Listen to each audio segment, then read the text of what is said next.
À vos micros. Ouais. Parlez. On est RMS. Bonjour à tous, vous êtes bien sur En RMS. Cette semaine, la rubrique musique se consacre à la revue du dernier album de Hani El Khatib, cet album qui s'intitule Moonlight. Alors un petit peu sur la vie de cet artiste avant de commencer. Alors c'est un artiste américain d'origine palestinienne, né en 1981, qui a vécu toute sa vie à San Francisco. Son premier album, intitulé Will the Guns Come Out, est sorti en 2011. On a ici affaire à un rock très garage, très brut et très à la mode. Lorsqu'on écoute ce genre de musique, on pense notamment aux grosses voitures, aux gros road trips dans les grands déserts américains. Ensuite, entre 2011 et 2013, il a enchaîné les premières parties des festivals européens, notamment les Eurokéennes, etc.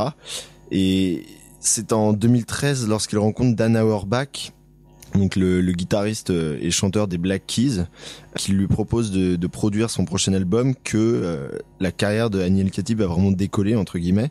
En effet, cette production fait décoller le deuxième album de Hani El Khatib, qui s'intitule Head in the Dirt. On retrouve une vraie influence des Black Keys, avec des sons très pop et beaucoup plus funk que le premier album. Et en fait, ce qui est drôle, c'est le dernier album qui vient de sortir, donc Moonlight, est vraiment un prolongement du deuxième album. Alors, c'est un album très diversifié, dans lequel on retrouve encore une fois une vraie influence du style des Black Keys, ainsi que celui des Arctic Monkeys.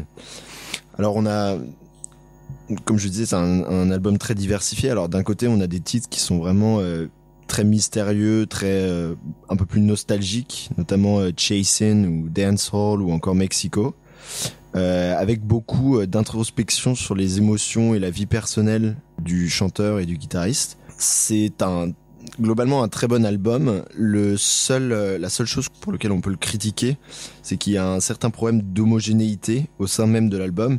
Comme je disais, on a d'un côté les titres très mystérieux, d'un autre on retrouve des sons très pop, très mouvementés, avec notamment la chanson Two Brothers ou Home. Mais encore d'un autre côté, on retrouve d'autres titres beaucoup plus puissants et très rock, avec des riffs très très forts et très puissants.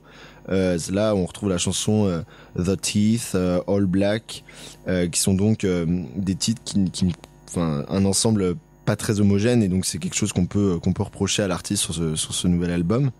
Et donc concrètement, même si cet album prolonge la carrière très prometteuse de Hani El Khatib, il y a quelques failles, notamment du fait que l'artiste cherche peut-être trop à s'inspirer des Black Keys, du style des Black Keys et des Arctic Monkeys, et qu'on n'aimerait pas forcément le voir tomber se retrouver dans ce mouvement.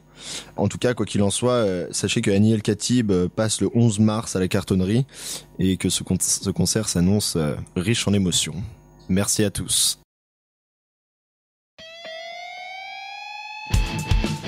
À vos micros. Ouais. Parlez. On est RMS.